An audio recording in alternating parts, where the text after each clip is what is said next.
I don't know that you can say people aren't taking this seriously because it has real serious implications. And it's unclear. Some people are suggesting that, there is a theory out there that in certain instances, Donald Trump, the way that he negotiates is he asks for the moon to just get the planet Earth, I guess, although it's unclear that he gets the planet Earth. But he gets to say he gets the planet Earth. He's the PR guy. So pop that meme up just as an example, because before, we need to put proclamations about Gaza in some type of context.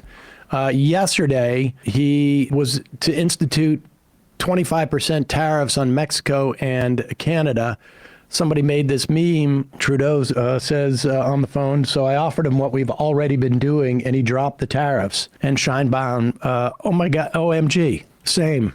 Which is the truth. Yep. But the Republicans are trying to make it into a win because it all is about making his ego feel a certain way so they can get what they want via Project 2025. That's really their aims. But I would also say the Israel lobby is trying to make its I don't think it's even, I don't know that it's about his ego as much as it is, frankly, his constituency, like his base want something to be done. But these are the same people who were afraid of a caravan that was going to come and take their homes, their summer homes on a lake in Minnesota. Lake Minnetonka. So the idea that they're being told something was done for a problem that doesn't exist. I mean, border crossings are at a 70% lower than they were a year and a half ago. That reality has not caught up with the people who are convinced that immigrants are ruining the country. And so the idea that Trump can say,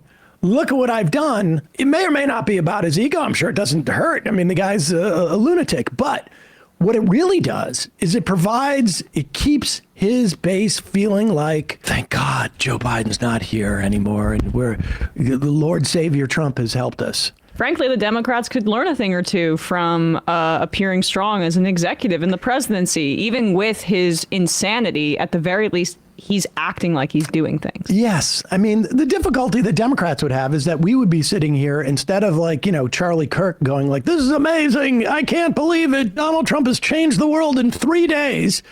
We would be going, this is BS. They're not addressing our concerns. And that's one of the fundamental sort of issues that we just have to reckon with. Exactly. Just different people. With that said, Donald Trump was meeting with war criminal Bibi Netanyahu in Washington, D.C. I'm sorry, accused war criminal by the ICC, Bibi Netanyahu. But also probably war criminal. Can we just do the freeze frame for a sec to look at this guy's grin? I mean, taking shit. Just cat that ate the canary. Got everything he wanted out of this situation. Yep. And it's weird that Democrats seem more mad at Dearborn voters than that guy sometimes, but I don't know. I mean, let's play this. Here's Trump alongside the Israeli war criminal Benjamin Netanyahu. Peter? Would Palestinians have the right to return to Gaza if they left while the rebuilding was happening? It would be my hope that we could do something really nice, really good, where they wouldn't want to return. Why would they want to return? The place has been hell. It's been one of the meanest. I'm sorry, just pause it for a sec. That place has been hell, and then you see him smiling. Netanyahu is smiling. Who made it hell? Mission accomplished. Who made it hell? I just want people, if you're in the podcast audience, if you want to look up this video, it's truly, I hesitate to use the word evil because it sounds biblical and silly and medieval. No pun intended. But that's the face of evil. The place has been hell. It's been one of the meanest, toughest places on earth. And right now, I've seen every picture from every angle, better than if I were there. And nobody can live there. You can't live there. So if we can build them through massive amounts of money supplied by other people, very rich nations, and they're willing to supply it. If we can build something for them in one of the countries, and it could be Jordan, and it could be Egypt, it could be other countries, and you could build 4 or 5 or 6 areas. It doesn't have to be one area, but you take certain areas and you build really good quality housing, like a beautiful town, like someplace where they can live and not die. Because Gaza is a guarantee that they're going to end up dying. The same thing's going to happen again. It's happened over and over again, and it's going to happen again as sure as you're standing there, Peter. So I hope that we could do something where they wouldn't want to go back. Who would want to go back? They've experienced nothing but death and destruction. It's amazing to hear it all in the passive voice. As the actor is sitting right next to him. You almost want him to go like, nothing but death and destruction. Am I right? Am I right? Like, right? Throw the elbow over there. When he This says guy, Peter, this guy over here. You know who's asking that question? Peter Doocy. Peter Doocy of Fox News. That's an indictment, frankly, on the rest of the press, that the Fox News reporter is asking that question, the most pertinent question there. And there was a part after where someone shouted out, "It's their home. It's their home."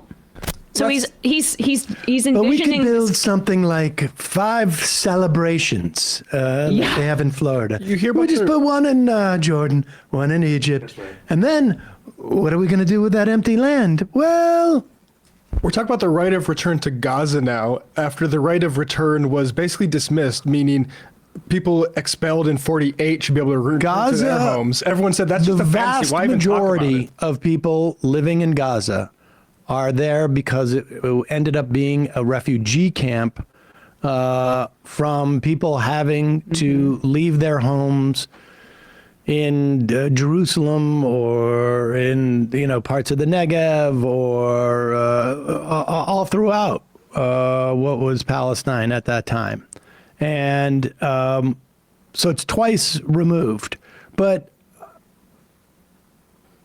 It is unclear. I mean, the only theory I have read as to why Donald Trump is launching this idea is because he's trying to make it more.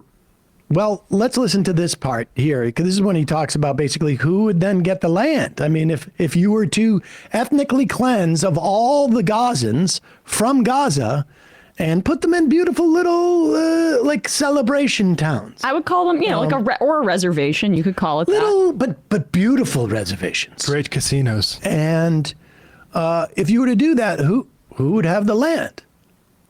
Go ahead, Kate. Thank you so much, President Trump. Katie, Follow go up ahead. on what you were saying there. Say it. Go ahead, please. Just to follow up on what you were saying about the Gazans leaving Gaza, going to other countries. One, where exactly are you suggesting that they should go? And 2, are you saying they should return after it's rebuilt?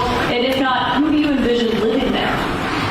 I envision world people living there, the world's people. I think you'll make that into an international, unbelievable place. I think the potential in the Gaza Strip is unbelievable. And I think the entire world, representatives from all over the world will be there, and they'll live there. Palestinians also. Palestinians will live there. Many people will live there.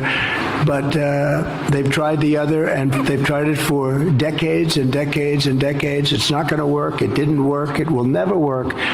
And you have to learn from history. History has, you just can't let it keep repeating itself.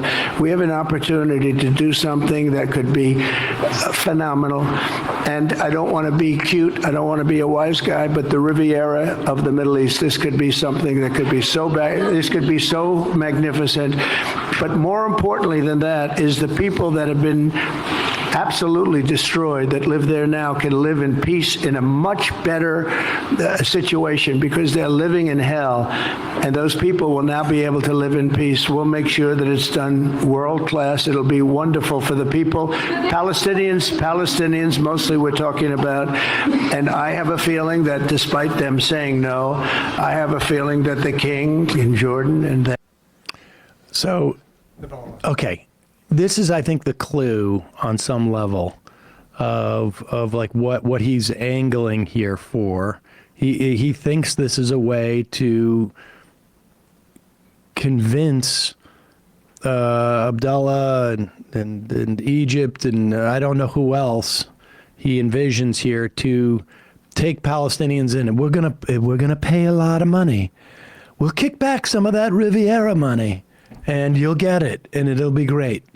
It's their home. That's why they don't want to leave, buddy. Well, it's their home. And frankly, the King of Jordan doesn't want to not be the King of Jordan, and it would be incredibly destabilizing to have 1 million refugees in his country.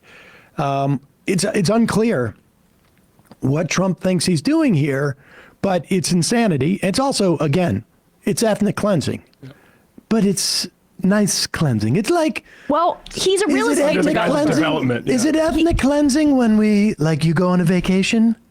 Right. He's a real estate developer and a rich guy from birth. He doesn't understand any of this. And if what he does understand, it's basically a reflexive Zionism that's racist towards Palestinians, as basically every Republican is.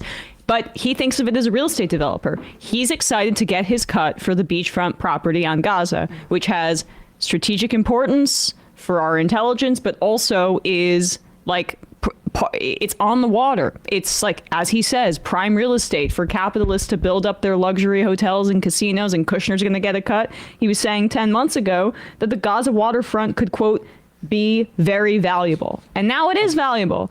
And one other thing, he said this at another point in the appearance, that 1.7 to 1.8 million Palestinians will be leaving. I'm wondering where he got that figure, because prior to the genocide's beginning, it was 2.3 million. And we know that the death toll is much higher than we previously knew. That would indicate hundreds of thousands dead already.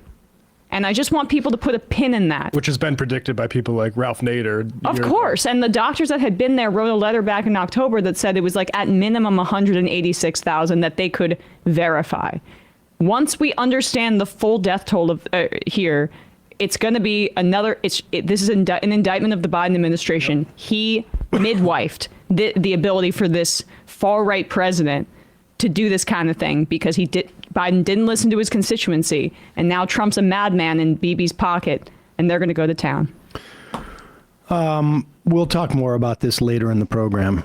One of the things we just don't even mention is that, I don't know, did Trump even get a question about the ICC? I mean, and if he did, it gets buried by this. I mean, but that's what we're dealing with. Hey, folks, don't forget to hit the subscribe button and check out our daily show. We do it every day at 12 p.m. Eastern for about 2.5 hours. We even take phone calls. You should check that out.